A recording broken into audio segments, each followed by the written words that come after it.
Why is Mike Gundy talking so much about Oregon? Ah, yes, that's right. For the first time since 2008, his program's playing the Oregon Ducks. Everything you need to know about that game, including coaching drama? Yeah, that on a Locked On crossover.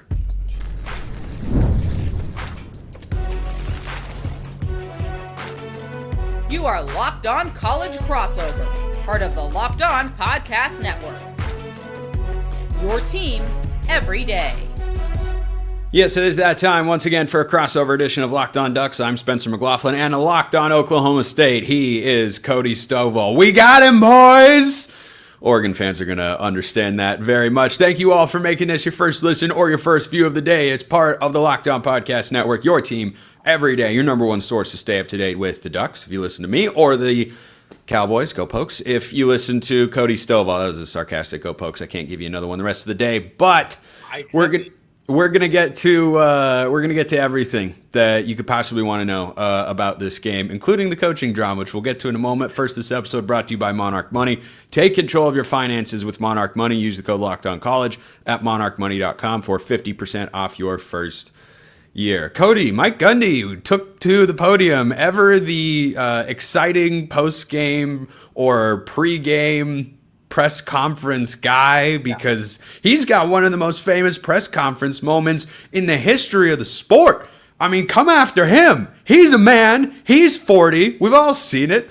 But here he's taking shots, kind of, at Oregon, at the money situation. What did you make of it? I want your take first, and then I'll explain what I saw. I am actually blown away that Oregon fans are in a tizzy over Mike Gundy saying something logical. What he said was they have a good coaching staff, they had a good coach, they have a good scheme, they have a good system, they're a good team, and they spend a lot of money on their roster. Why is this such a controversial take? It's pretty widely known that Oregon is one of the top spenders in NIL money, and it's not a bad thing, right? If Oklahoma State had Oregon money, don't you think we'd be spending $23, $25, $35 million on a roster? Absolutely we would, Spencer. But what he said is accurate. Oklahoma State spent $2 million 2 years ago, $5 million last year, and maybe $13 to $15 million this year. So what Oregon spends in 1 year, like $23 million last year, Oklahoma State doesn't spend in 3 seasons.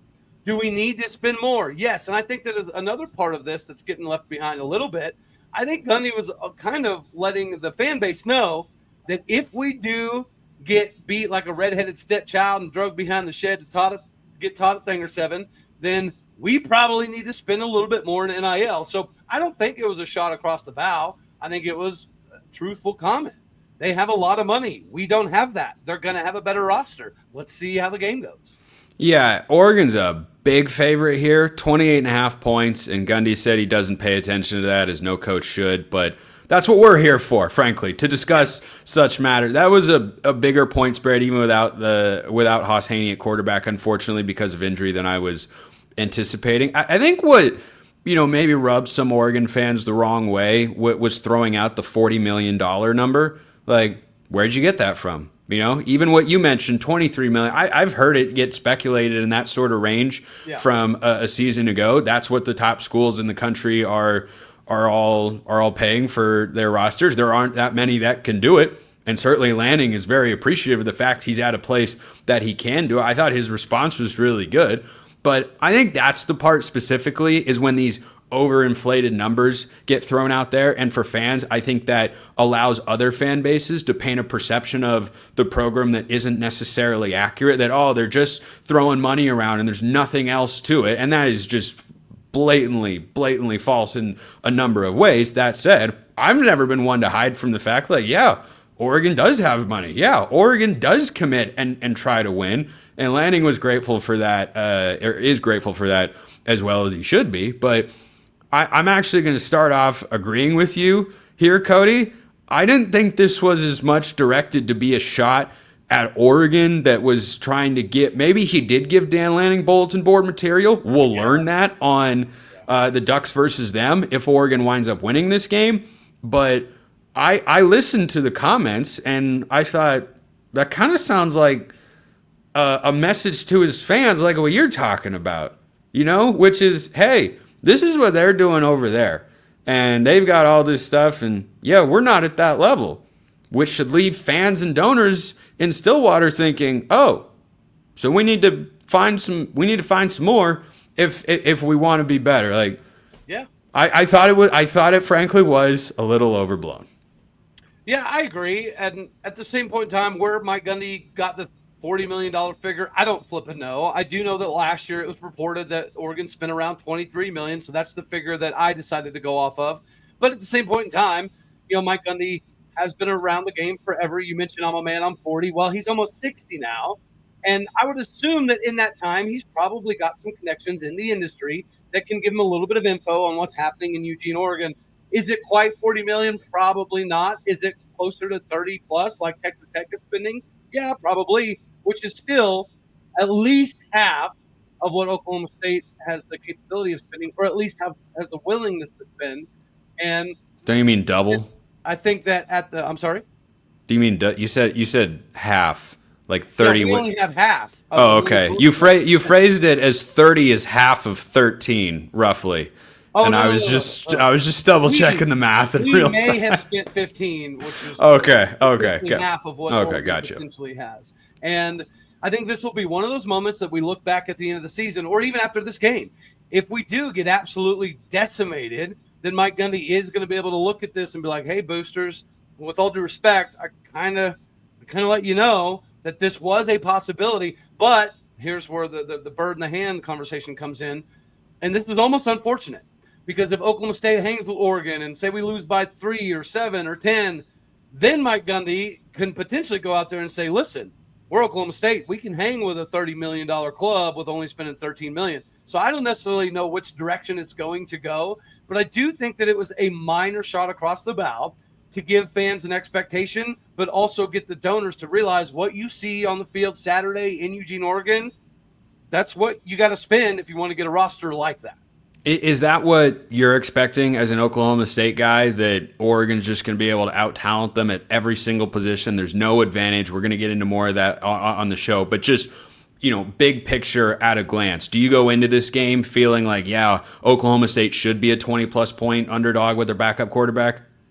I think 28.5 is an egregious crime, and it does discount what Mike Gundy has built for the previous 19 years of success. Have you met our friends at FanDuel.com? Last season? Yeah, well, you know what? I will say that it is giving me a lot of comfort in the pocketbook department, because right now you can bet like $15 and win $300. So if you got an extra $15 laying around, have what? $5. You bet $5, you get 300 in bonus bets. Oh, and bonus bets. I was talking about legit money. If you I got you. Right now with the odds, you're making over $300. So with $15, I mean, not everybody may have $15 laying around, but I know I sure as all get out did, because when I saw that line keep going up, I was like, they're better than Oklahoma State. They have more talent than Oklahoma State. They should win, but by almost 30 flipping points, no, I don't see that happening. I think that you asked for a general. I would say that probably 85% of Oregon's roster is much better than Oklahoma State's. The question is that 15% going to be at enough key positions to make life difficult on the Ducks? And that, I think, is a plausible scenario. And that is what we are going to dive into on the rest of today's show. So stick around. We have got a lot more coming on a crossover edition of Locked On Ducks and Locked On Oklahoma State. First, this episode brought to you by Mazda. Mazda crafts cars for those who choose to do more than simply move. They follow what moves them every time they drive, and that's what makes Mazda stand out. They go beyond safety, style, and performance to deliver a driving experience that feels alive in every detail. As an athlete, you focus on every detail. Mazda does the same, from metallic accents to hand-stitched Napa leather. You can feel it every single moment you're in the car, and from the first moment you get behind the wheel. The smooth handling, intuitive controls, standard all-wheel drive in every crossover SUV. Mazda's got everything that you want, paying attention to the details, which I appreciate. I'm a pretty detail-oriented guy, or at least I try to be. It's the small details that make the big plays, and just like there's more to every player, there's more to a Mazda vehicle. Mazda, move and be moved. Continuing on, getting set for a Big Ten, Big 12 showdown this weekend. Cody, ask away. I am an open book, hopefully an informative one for the Oklahoma State fans out there. What questions do you have about this Oregon team going into the game? Well, you had 7 running backs play. A lot of people anticipated Mekhi Hughes was going to be the creme de la creme when it came to running backs after what he did at Tulane. But it doesn't even look like he might even be the number 2. So is Oregon's running game as advertised 7 deep, or is that a little bit of smoke and mirrors predicated upon the score of the game? I think it's more representative of the depth in that room. You know, we saw a couple of true freshmen get carries against Montana State. The staff and the cinematic recap, Ducks versus them, was definitely, something that confirmed what I'm about to say, which is it felt like in this game against Montana State, there was an element of the coaching staff's approach that was throw everything at the wall, see what sticks, give as many guys an opportunity to play as you can. I don't think this many guys would have played, not just at running back, but for a number of positions in the old days where you couldn't play a single game and still retain your red shirt. But the new rule, which I think is a good one, the NCAA doesn't get a lot of things right. I think they got this one absolutely right. Being able to play in up to 4 games and maintaining a red shirt is phenomenal for roster development. So I think there were names on both sides of the ball that saw the field on Saturday for the Ducks that are not going to be regular rotation players going forward. I do think they're still perhaps maybe trying to figure out what some of those rotations are. But to your point about the running game, I don't think that was a reflection of we don't have a guy, we need someone to distinguish themselves. I think it was we trust all of these guys to be able to carry the ball. The interesting thing about the running back room and all the guys we saw, they're all different. None of them really look or run the same. Like if you took their numbers off of the jerseys, if you just saw them run the ball for, 8 to 10 yards, you'd be able to tell who is who because they have a distinct style. They're not carbon copies of one another. So, Noah Whittington had the first snap and topped out at, I think, over 20 miles an hour on a run down the sideline. He got a great block from true freshman DeCorian Moore. And, the running game, as long as the offensive line is opening up lanes, I am not concerned in the slightest that there are guys who, when they get to the second level, can hit the next gear, make a man miss, or, run through a guy like Jordan Davison at 3 touchdowns in a short yardage situation. All right. Well, I think that sums some of that. Do you want me to keep rapid firing? Fire away. This is your segment to ask the questions, all the questions you want. If Oklahoma State is going to have a legitimate chance at getting some potential turnovers, it's going to be by getting pressure on Dante Moore. I know Harkey's really good. I know World's really good. Your offensive line collectively is probably a very, very good unit. But after watching both teams play, that was probably the highlight of Oklahoma State's game against UT Martin was the front 7 consistently getting so much pressure. It's hard to judge from UTM, of course, but this is where we're still finding some hope and giving the Ducks fits. You saw Wendell Gregory tie a Big 12 record, 3 sacks, first game of all time as a freshman. Is the offensive line at Oregon going to be sufficient enough to keep Dante Moore up the entire game? It's one of those things that, we got a good data point on as Oregon fans against Montana State. But, with Penn State being a 10 on how confidently you can evaluate based on the opponent, Montana State to me is a 4. So I think that, it's still a good sign. You wanted to see the O-line play this way, especially after last year's Idaho debacle where they averaged 2.9 yards a carry. Dylan Gabriel was sacked a few times. It was a complete mess. So that was at least progress. It doesn't necessarily mean that when they go to Penn State, Dante Moore is going to have all the time to throw in the world and they're going to average 5.5 yards a carry. But this unit in particular, they actually dealt with an injury on Saturday. You wouldn't have known unless you'd seen him go off the field, which of course they showed on the broadcast. But, their ability to have some real depth, particularly on the interior. Like Davey Uli started at one of the guard positions, and then you had Emmanuel Prenon start at the other guard spot, transfer from USC. He goes down with an injury. They then bring in either Kavika Rogers or Matthew Bedford. Rogers has been with the program for at least 3 years, maybe 4. I'd have to double check, and has been incredibly solid in his career. And Matthew Bedford got hurt last year. He came over from Indiana. He is in his 7th year of college football. So the options and quality experience options on the interior are really good. I think if Oregon were to lose one of their tackles, there is a good tackle replacement in there in Janoris Wilson. But, I don't know that they're necessarily as deep right now. I think those young guys need another year of experience before they can get to that spot. But yeah, I think this offensive line, Iapani Leleulu, or Poncho as he's known, as Oregon's starting center, he is going to be, I think, a candidate for the Remington Award this year, given to the best center in college football. He is a bona fide stud. He might be off to the NFL a year before he has to go, or will be out of eligibility, because he's really good. So they played really well. They're going to get a bigger test here against Oklahoma State than was Montana State, but through one game, it's hard to not feel good about that group. All right, I'll give you another one here. You guys have a 6'6" wide receiver that probably gives a pretty good look and test in practice, but Oklahoma State brings in 6'4", 215-pound Christian Fitzpatrick. I believe that 6'5", 225-pound Io Shotomai King is going to be healthy enough to make this trip. And then we also did see a little bit out of another 6'4", 215-pounder in Cam Abshire. What does Oregon have on the outside other than speed that can contend with some of these potential red zone problematic targets? Jurion Dickey was suspended indefinitely, and I still look at this wide receiver room as being as deep as it has ever been. They have done basically nothing but recruit blue chip talent across the board. They are incredibly deep. I don't know who the number one guy, I'm going to talk about this more on my Oregon show tomorrow, but coming into this year, I predicted true freshman 5-star DeCorian Moore to lead the Ducks in receiving yards. I don't know. Like that was me trying to speak it into existence because it'd be exciting. But this is not a concern. It's kind of like the running back room.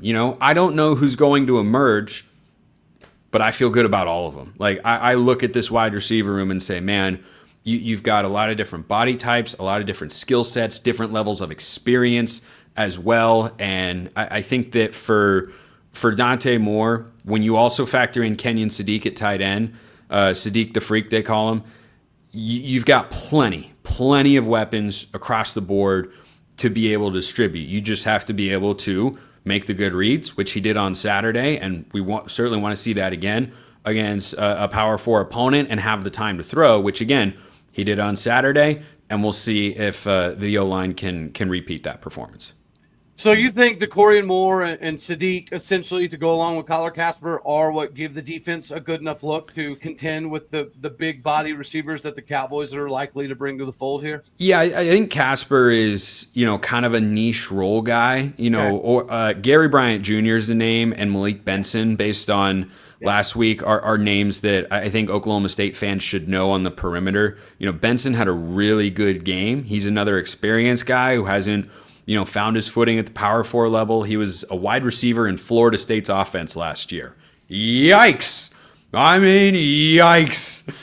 And in game 1, he leads Oregon in receiving yards. And I think it was only 50 or so because they spread the ball around a lot. I think they had 11 different guys catch a pass. So, he had a good touchdown, had a couple other nice moments. Like he's 6'1", can really, really run. So, the options are definitely there. But I think your top 3 are probably, based on game 1 in no order, DeCorian Moore, Malik Benson, and Gary Bryant. And I think that second crop is Kyler Casper, Jeremiah McClellan, and Justice Lowe as well. And those are all just wide receivers. Not even talking about Kenyon Sadiq, the tight end, who's awesome. I think Oregon's really, really well off at that spot. Yeah, I think Kenyon Sadiq is a cheat code. I don't think it's fair that he's going to be out there against us. No. Watch for the hurdle. If Oklahoma State really wants to get detailed with their prep as a coaching staff, you got to watch for the hurdles on that guy. I got a question before the season kicked off, over under 2.5 hurdles. I think I took the under. He's already at 1, and we have 11 games to go. So the over might be, or maybe the over under was 3.5. I don't know, but that's he had one of the big. Each of the last two of the last 3 games he has played, he has hurdled a guy. So yeah, 6'4", does 250 pounds, runs 22 miles an hour. He's not absolutely not fair. When we get back, we are going to flip the script. I'm going to pepper Cody with questions about Oklahoma State. How can they match up with some of Oregon's greatest strengths? That is coming up next. First, this episode brought to you by our friends at FanDuel. The NFL season's almost here, and FanDuel is making sure you're ready for kickoff with a can't-miss offer. Right now, new customers can bet just $5, and if your bet wins, you'll get $300 in bonus bets to use across the app. So if you feel like you know how the NFL season is going to play out, you can put your knowledge to the test with FanDuel. And if you want to bet anything college football related, you better believe they've got you covered. You have got point spreads, you have got point totals, you have got money line, everything you could possibly want is over there at FanDuel. So if you're ready to play, download the FanDuel app now by visiting FanDuel.com to get started. That's FanDuel.com to place your first $5 bet and get up to $300 in bonus bets if you're right. This episode also brought to you by our friends at Monarch Money. Most people can't name all their financial accounts or even what they're worth, whether it's 401ks, properties, or investments. When you don't have the full picture, you can end up leaving money on the table. That is why there's Monarch Money. It's an all-in-one personal finance tool that brings your entire financial life together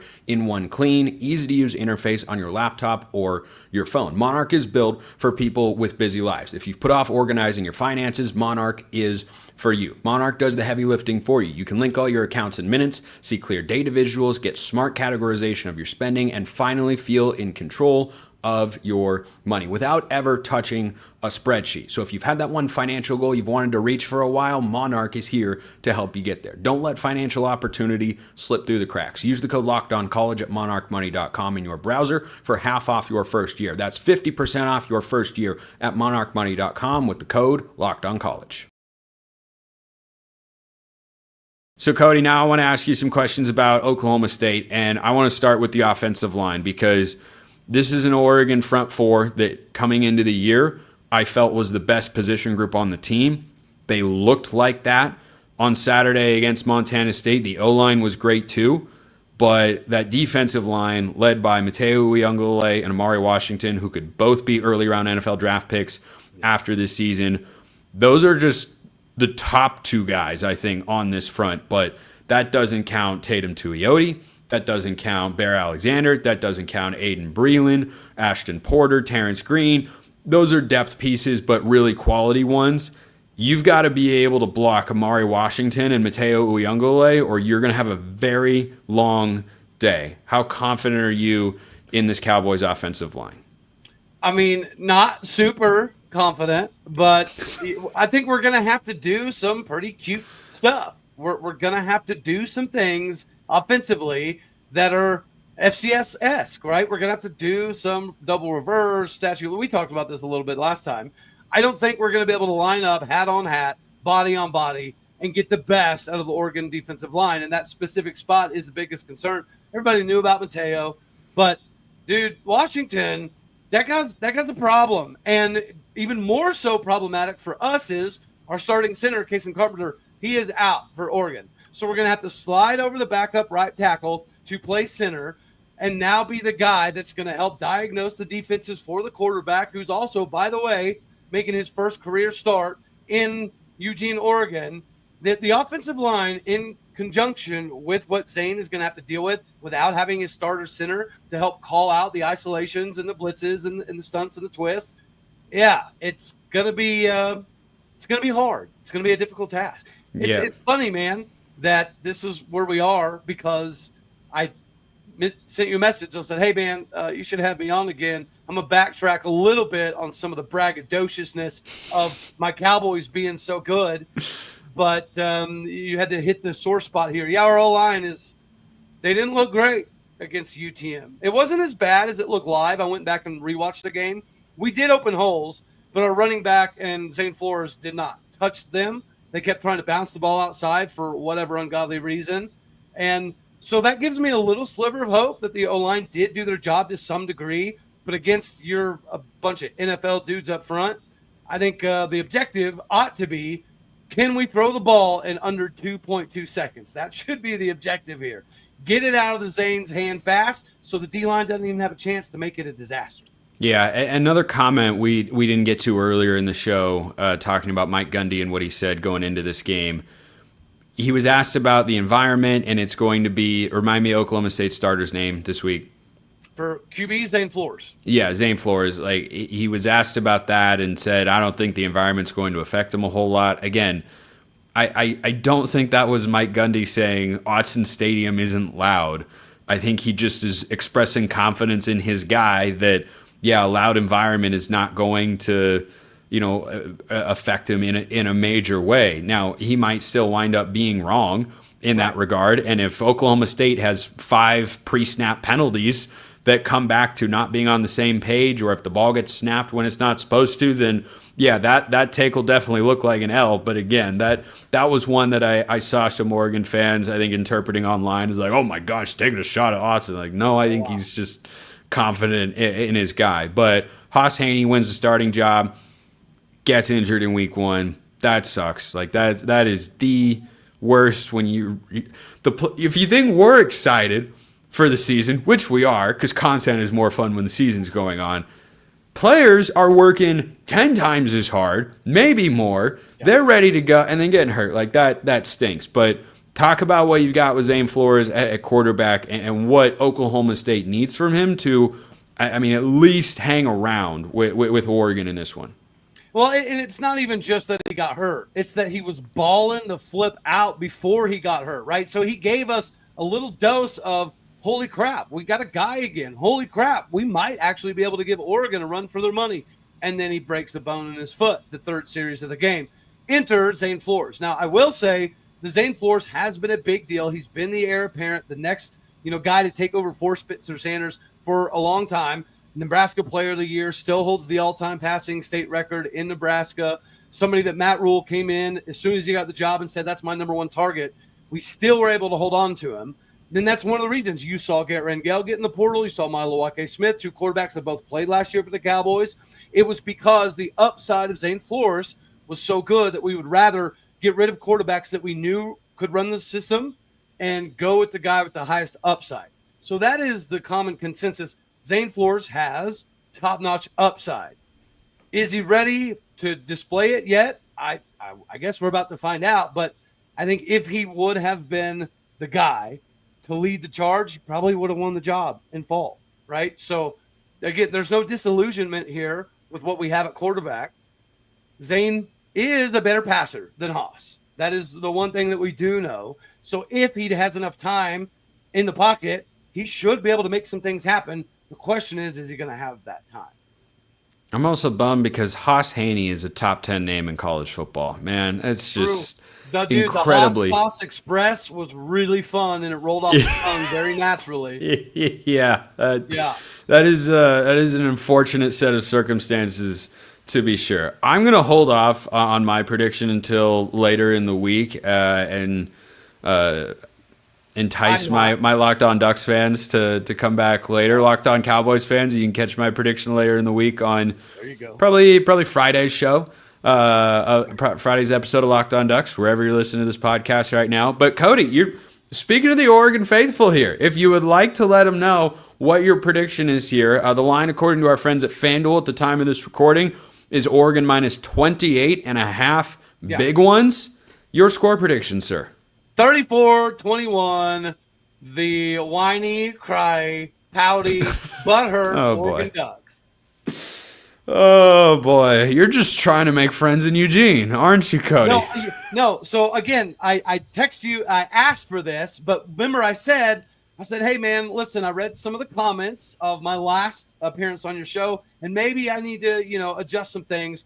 And then all this stuff with Gundy happened. And then Dan Lanning says what he has to say. And then people are going crazy online. And I was like, you know what? Never mind. I'm just going to keep stirring the pot because Oregon fans clearly have some extra levels of soft built in them. So not all of them, right? But the very vocal ones, I just think that people are searching, yearning almost for a reason to pretend there's some animosity with Oklahoma State.